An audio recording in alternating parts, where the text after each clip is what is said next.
Olá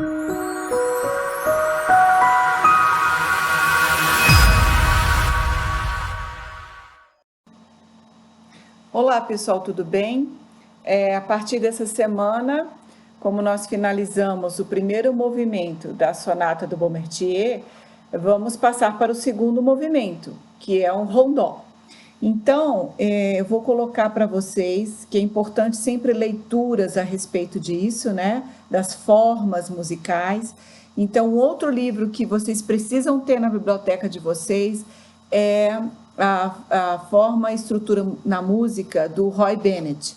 Então, eu vou disponibilizar o livro e vocês vão abrir lá na página 51, que é o capítulo 7, que trata da forma rondó simples. Então, o que acontece? Nós estamos saindo do final do período barroco, entrando na primeira fase do período clássico. Então, essa transição entre a segunda metade do século XVII e a entrada do século XVIII, que é a figura do Beaumarchais, né, que nós estamos trabalhando, essa estrutura rondó aparece. Primeiro a gente tem na França o Couperin, né, ele começa a apresentar, inclusive uma peça bem interessante da forma rondó, quando o tema aparece com as variações, vocês vão entender, 9 vezes. Então, numa das peças dele, e depois a gente tem na Inglaterra o Purcell, o Henry Purcell, a gente tem na Alemanha o Beethoven, que começa também a trabalhar com a forma rondó, e na sonata que nós estamos trabalhando do Beaumarchais, o segundo movimento é uma forma rondó. Então, essa leitura do Roy Bennett é importante para entender essa estrutura. Ele tem um tema, e esse tema, ele volta, ele se repete depois de uma interseção. Então, a forma rondó, ela é uma forma seccionada. Então, como vocês podem ver aqui, tem um tema principal e tem a primeira variação. Aqui ele chama de contraste, o primeiro episódio. Volta a reexposição, ou seja, a repetição do tema, e um segundo episódio, uma segunda sessão. Volta a repetição novamente do tema e sucessivamente. Então, vamos observar lá na peça que vocês vão estudar. Então, eu já deixei aqui bonitinho em cores para vocês entenderem. Eu tomei o exemplo aqui da primeira flauta porque ela tem o tema, mas vocês vão ver que a segunda flauta e a terceira flauta vão repetir também os mesmos acompanhamentos desse tema. Então, nós temos aqui, nos primeiros 4 compassos, ele apresenta o tema.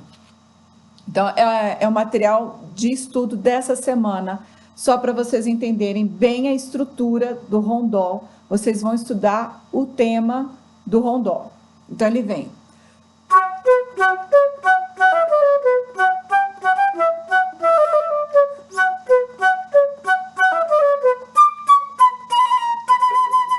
Esse é o tema.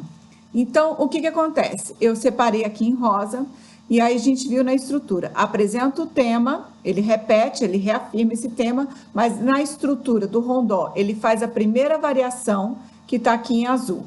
Depois, como é da estrutura do rondó, ele volta novamente ao tema, aqui a primeira reexposição, né, a repetição, e faz a segunda variação, que está aqui em verde. Depois ele volta novamente, tá? O tema, faz uma nova variação. Então, ele fez A, B, A, C, A, D. E ele volta o tema com uma pequena variação, tá? Vocês vão ver que tem uma pequena, mas o tema está aí dentro. Ele só faz um incremento, né? Uma valorização do tema com um pouquinho mais de semicolcheias, mas o tema está aí dentro. É como se fosse assim, a última variação num caráter de coda, de finalização. E aí ele faz essas pequenas variações só na primeira flauta, mas vocês vão ver que é o próprio tema. E encerra a música. Então, vocês vão estudar no esquema seccionado. Vão estudar o tema, depois o tema com a primeira variação, o tema com a segunda variação, e assim nós vamos construir a estrutura e entender a estrutura rondó do período, do início do período clássico, né, do classicismo, tá bem? Qualquer dúvida, qualquer dificuldade, vocês vão ter a guia lá para referência, tá? E o material vai estar disponível na plataforma. Eu estarei à disposição para tirar qualquer dúvida de vocês, tá bem? Uma boa semana e bons estudos!